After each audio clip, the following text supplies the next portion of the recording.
বাংলাদেশের প্রধান উপদেষ্টার প্রেস সেক্রেটারি কিংবা প্রেস উইংয়ের ব্যাপারে যে অভিযোগটা সম্প্রতি উঠেছে যে আজকের পত্রিকায় ঘটনাবহুল আগস্ট এই শিরোনামে যে নিবন্ধ ছাপা হয়েছিল সেটা এক ধরনের প্রেশার ক্রিয়েট করে অনলাইন থেকে সরিয়ে দেয়া এবং সেখানে সরকারের গত এক বছরের সমালোচনার করার কারণেই সেটা সরিয়ে দেওয়ার ঘটনা ঘটেছে। আন্তর্জাতিক গণমাধ্যমও সেরকম কথা যখন সেরকম অভিযোগ যখন তুলছেন তখন মজার একটা ঘটনা গতকালকে আমরা দেখলাম।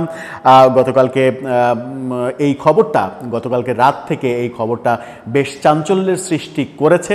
যদিও এই ধরনের খবর খুব একটা ভাইরাল হয় না, কিন্তু এই খবরটা যে বাংলাদেশ সরকারের টনক নড়ার জন্য যথেষ্ট এবং বাংলাদেশের রাজনৈতিক স্টেক হোল্ডারদের টনক নড়ার জন্য যথেষ্ট সেটা এক বাক্যে বলা যায়। টিআইবি ট্রান্সপারেন্সি ইন্টারন্যাশনাল বাংলাদেশ তারা তাদের রিপোর্টে ভয়াবহ চিত্র তুলে ধরেছে। তারা স্পষ্ট জানিয়ে দিয়েছে যে শেখ হাসিনার আমলের যে বাস্তবতা সেই বাস্তবতা থেকে গত এক বছরে প্রফেসর ইউনূস আমলের বাস্তবতার এক ফোঁটাও পরিবর্তন হয়নি। যে লাউ সেই কদু হয়েছে, প্রত্যাশা পূরণ হয়নি। প্রত্যাশা পূরণে সম্পূর্ণভাবে ব্যর্থ হয়েছে এই সরকার এবং রাজনৈতিক দলগুলো। কি বলতে চাইলো আদতে টিআইবি এবং রাজনৈতিক আগ্রাসন এখনো থামছে না কেন? কেন সরকার রাজনৈতিক আগ্রাসন থামাতে পারছে না? টিআইবির প্রতিবেদনে কি ভয়াবহ তথ্য উঠে আসলো একটু বোঝার চেষ্টা করবো এই ভিডিওতে। থাকবেন পলিটিক্স টিভির নিয়মিত আয়োজনে।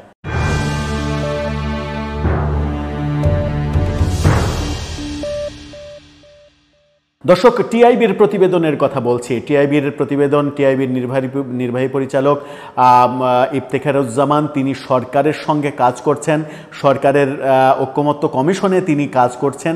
সরকারের সঙ্গে কাজ করা অবস্থাতেই এর আগেও টিআইবির একটা প্রতিবেদন আমরা দেখেছি যেখানে টিআইবি এনসিপিকে কিংস পার্টি হিসেবে আখ্যা দিয়েছিল।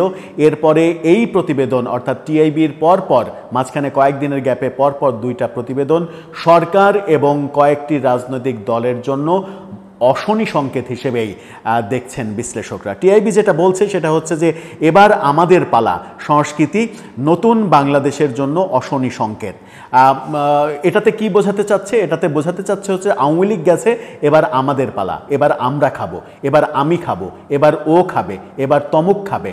এই যে ব্যাপারটা, এই যে কালচারটা, অর্থাৎ মানে একজন বিদায় হয়েছে এবার আমার পালা, আওয়ামী লীগ সরকার বিদায় হয়েছে এই সরকার বলছে এবার আমার ক্ষমতা। এই যে আমার পালা কিংবা আমার ক্ষমতা, আমার রাজত্ব, এই কালচারটায় বাংলাদেশের জন্য বড় অশনি সংকেত এবং এই কালচারটা গত এক বছরে প্রতিষ্ঠিত হয়েছে বলে তারা বলার চেষ্টা করছে। তাদের প্রতিবেদন মানে শিরোনামটা প্রথম আলো যেভাবে শিরোনাম করেছে আপনারা দেখে নিতে পারেন। সেখানেই বলা হচ্ছে দেশের কোনো কোনো রাজনৈতিক দলের নেতাকর্মীদের একাংশের ক্ষমতার অপব্যবহারে এবার আমাদের পালা স্বরূপ আচরণ উদ্বেগজনকভাবে বাড়ছে বলে উল্লেখ করেছে টিআইবি।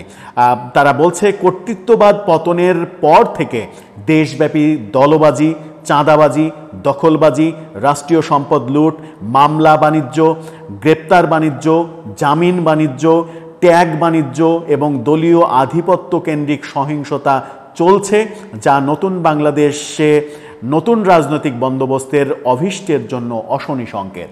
অর্থাৎ নতুন বাংলাদেশের যে স্বপ্ন আমাদেরকে দেখানো হয়েছিল সেই স্বপ্ন আদতে অধরা।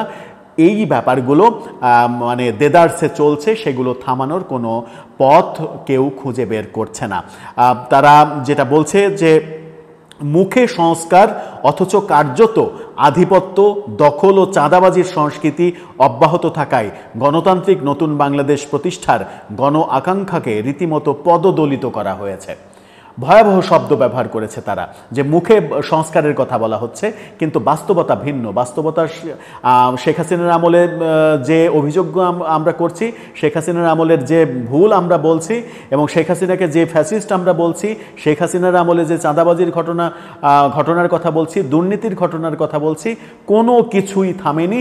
শুধুমাত্র হাত বদল হয়েছে, শুধুমাত্র কর্তৃত্ব বদল হয়েছে। শেখ হাসিনা সরকারের জায়গায় প্রফেসর ইউনূস সরকার এসেছে। শেখ হাসিনা সরকারের মন্ত্রীদের বিরুদ্ধে যেমন অভিযোগ উঠেছে, ইউনূস সরকারের উপদেষ্টাদের বিরুদ্ধে এক বছরেই ভয়াবহ অভিযোগ আসছে। রাজনৈতিক দলগুলো কিভাবে নিজেদের আধিপত্য তৈরি করা যায়, ক্ষমতায় যাওয়ার আগেই নিজেদের আধিপত্য বিস্তার করে অর্থনৈতিকভাবে লাভবান হওয়া যায়, সেই চেষ্টায় তারা মত্ত হয়ে আছে। টিআইবির নির্বাহী পরিচালক ইফতেখারুজ্জামান বলেছেন, কর্তৃত্ববাদ পতনের পরিপ্রেক্ষিতে গত এক বছরে রাজনৈতিক দলগুলোর মধ্যে যারা সবচেয়ে প্রভাবশালী বলে বিবেচিত তাদের নেতাকর্মীদের একাংশের কার্যক্রম পতিত কর্তৃত্ববাদী আমলের সরকারি দলের বহুমুখী ক্ষমতার অপব্যবহার ও স্বার্থসিদ্ধিমূলক অসুস্থ চর্চার প্রতিচ্ছবি হিসেবে বিকশিত হচ্ছে। অর্থাৎ হাসিনার আমলে যা হয়েছে এখনও এই এক বছরে তাই হচ্ছে বলে টিআইবি বলছে, কোনো পরিবর্তন আসেনি। তিনি আরও বলেছেন, ক্ষমতা প্রত্যাশী ও প্রভাবশালী দলগুলোর নেতাকর্মীদের একাংশের সরাসরি এবং কোনো কোনো ক্ষেত্রে পারস্পরিক যোগসাজশমূলক সম্পৃক্ততায় দুর্বৃত্তায়িত রাজনৈতিক কর্মকাণ্ড আবার স্বাভাবিকতায় পরিণত হয়েছে। মানে যোগসাজশমূলক সম্পৃক্ততা তারা বলছে, যেটা আমরা দেখেছি সম্প্রতি সিলেটে পাথর লুটে রাজনৈতিক ঐক্য তৈরি হয়েছে। পাথর লুটে সমস্ত রাজনৈতিক দল এমন পর্যন্ত এমনকি হুজুর, ধর্ম ব্যবসায়ী, পীর, তারা পর্যন্ত একত্রিত হয়ে পাথর লুট করেছে। পাথর লুটের জন্য ফতোয়া দিয়েছে যে পাথর লুট বৈধ। এই কর্মকাণ্ডগুলোই টিআইবি তুলে ধরেছে যে কোনো ধরনের কোনো পরিবর্তন আসেনি।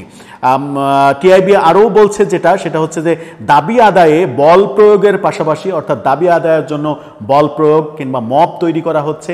একে ধরো, ওকে পুলিশে গ্রেপ্তার করতে হবে, একে আদালতে নিতে হবে, একে থানায় নিতে হবে, এই যে বল প্রয়োগের সংস্কৃতি, এবং সাথে কোনো কোনো ধর্মভিত্তিক রাজনৈতিক দল ও বিচ্ছিন্নভাবে অতি ক্ষমতায়িত শক্তির সম্পৃক্ততায় তথাকথিত মবতন্ত্রের মুখোশে সংখ্যালঘু, জেন্ডার ভিত্তিক, আদিবাসী ও প্রান্তিক জনগোষ্ঠীর অধিকার হরণ, নারী অধিকার প্রতিষ্ঠার প্রয়াসের বিরুদ্ধে বীভৎস আঘাত, ঐতিহ্য ও সংস্কৃতি কার্যক্রমের ওপরে নির্মম আক্রমণের অভিজ্ঞতার সাক্ষী হতে হয়েছে দেশকে। অর্থাৎ মবের মাধ্যমে সব কিছু প্রতিষ্ঠিত করা হয়েছে, মবের মাধ্যমে সংখ্যালঘু নির্যাতন করা হয়েছে।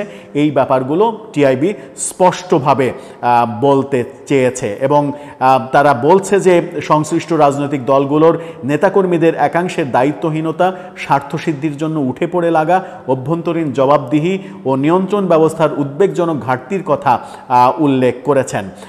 এতে যেটা বলা হয়েছে, কর্তৃত্ববাদী সরকারের পতনের সঙ্গে সঙ্গেই জেলা, উপজেলা, ইউনিয়ন পর্যায়ে স্থানীয় নেতাকর্মীদের অনেকেই দখলবাজি, চাঁদাবাজি, রাজনৈতিক প্রভাব বিস্তারে লিপ্ত হয়েছেন এবং প্রতিনিয়ত তার মাত্রা বাড়ছে এবং তারা বলছে যে এবার আমাদের পালা, আমরা খাবো। এই সংস্কৃতি চর্চায় লিপ্ত হয়ে রাজনৈতিক দলগুলোর পাশাপাশি সরকার, বিশেষ করে প্রশাসন ও আইন প্রয়োগকারী সংস্থা অনেক ক্ষেত্রে স্থানীয় পর্যায়ে নিয়ন্ত্রণে ব্যর্থতার নজিরের পাশাপাশি অংশীদারিত্বের দৃষ্টান্ত পুনরুজ্জীবিত করেছে। অর্থাৎ প্রশাসনও এই ভাগ নিচ্ছে, যেটা আমরা সিলেটে স্পষ্ট দেখেছি যে বলা হয়েছে যে ডিসি, এসপি, ইউনো সবার কাছে পাথর লুটের ভাগ যেত। অর্থাৎ সবাই মিলে হরিলুট করা হচ্ছে এবং এই হরিলুটে সরকার এক ধরনের ইন্ধন দিচ্ছে, কোনো ধরনের কোনো ব্যবস্থা গ্রহণ করতে পারেনি। টিআইবি স্পষ্টভাবে বলছে যে রাজনৈতিক দলগুলো যেমন ব্যর্থ হয়েছে, তেমনি সরকার এগুলো নিয়ন্ত্রণে চরম ব্যর্থ হয়েছে।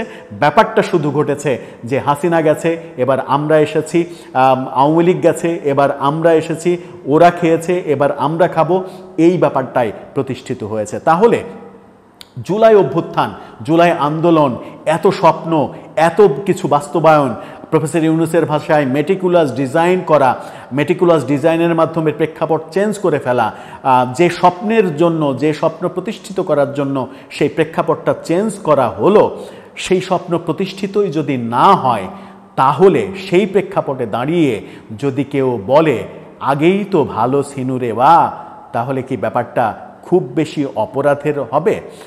আমার মনে হয় যে সেটা নতুন প্রশ্ন তৈরি করবে। দর্শক, আপনার মতামত জানিয়ে লিখতে পারেন আমাদের কমেন্ট বক্সে।